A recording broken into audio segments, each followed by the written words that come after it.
Hi everyone, RFG here with a review for Crow Country, an indie throwback survival horror game available on PC, PS5, and the Xbox Series X and S, developed and published by SFB Games.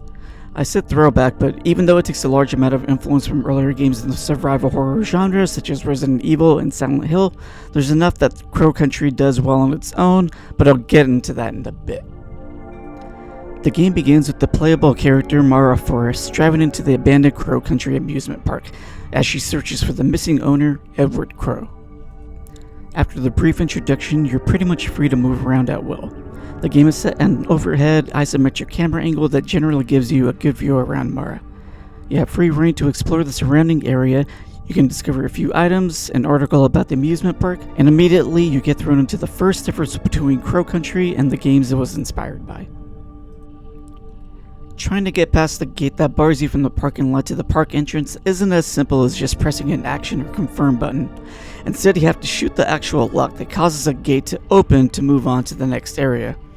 Although these interactive scenarios aren't always common, it's something that comes across the game that sets it apart from its predecessors. Controls are relatively simple. The left stick controls modern 3D movement, and while you can use tank controls using the D-pad, I found it to be a bit cumbersome for my taste, especially with the rotatable camera, another modernization of the game that has plenty of uses while exploring Crow Country. By the way, items in the game don't sparkle or shine like they do in some of the classics, so the rotatable camera is definitely useful in case you need to find a bit of health or ammo. Like most survival horror games, you'll be confronted by enemies or other situations where you'll need to ready a weapon.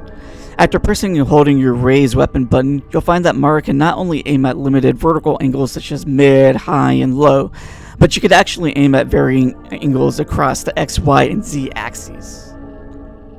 This also comes into play in that Mara can aim at specific parts of an enemy's body, like on some enemies' heads, or how shooting from a shorter distance deals more damage. Shoot at enemies of varying heights, aim at a chandelier to shoot them down, or shoot a crate that contains an item. The game also offers you to equip soft weapons and toss grenades while a weapon is raised. Mara has a full aiming range to deal with any and all situations. There are boss battles, and although rare across the map, they're a welcome encounter. The game makes use of your ability to aim in interesting ways, even for puzzles on occasion. Puzzles themselves are pretty frequent. There's a good range that involves inserting numeric passwords, finding and using key items, using items in a specific sequence, including some off-the-wall puzzles. There's quite a variety, and if you have trouble finding a solution or you get tired of trying to brute force one, there's usually a hint nearby in the form of employee notes either on postboards or on desks in the area, and in certain areas there happens to be a binder that keeps track of all puzzle notes found. Most of the puzzles aren't very complicated, but there are a few that are really quite clever.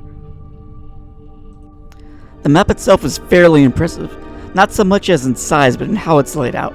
Nothing feels too out of the way, and once you're able to create shortcuts by opening new routes through exploration, backtracking itself didn't feel like a chore, and more often than not, I felt like I was the one at fault for forgetting something like a puzzle hunt.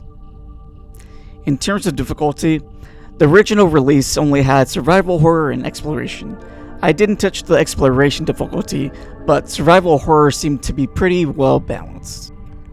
I never felt like I was in too much danger, and save points are well positioned. Items and enemies are initially at fixed locations, but as you progress either through new areas or probably after certain levels of progression, items will either respawn depending on what you're running low on. Keep in mind that even though enemies will also spawn at fixed locations, they will respawn with newer types depending on progression as well. And if you are running low on items and can't find any crates or bottles lying around, there are vending machines scattered throughout the map, including trash cans that you can rummage through for items, but keep in mind that these are based on what you already have in your inventory. There are also environmental traps lying around, such as bear traps, and the further you progress in the game, more environmental traps actually begin to spawn. As for the presentation, despite being relatively low poly, there's a good amount of detail on characters, items, and backgrounds, and the grainy CRT-like look give Crow Country a distinct feel. The background sound itself is usually ambient, but it does pick up when enemies are around, and picks up further during boss battle encounters. I won't go into too many details about the story, but I found it well paced and intriguing throughout. Characters with unclear motives are scattered in various parts of the map, Ominous phone calls will happen in new locations. Notes and articles left behind at Crow Country added to the overall mystery. The game also sprinkles in some humor throughout, and I'm always a fan of having some lightheartedness in the story. If you're a fan of survival horror games, I strongly recommend you pick up Crow Country. It not only borrows from a strong foundation of classics in the genre, but brings modern-day sensibilities in its gameplay aesthetic.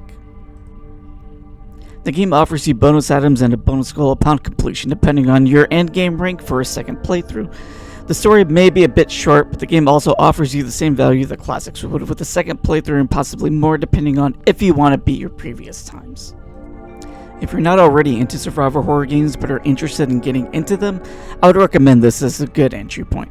The game length isn't too long and the modern game design aspects should alleviate some of the classic's more punishing nature. I highly recommend Crow Country for newcomers and those who are already fans of the genre. If you have any questions or comments, leave them below. Thank you. Bye.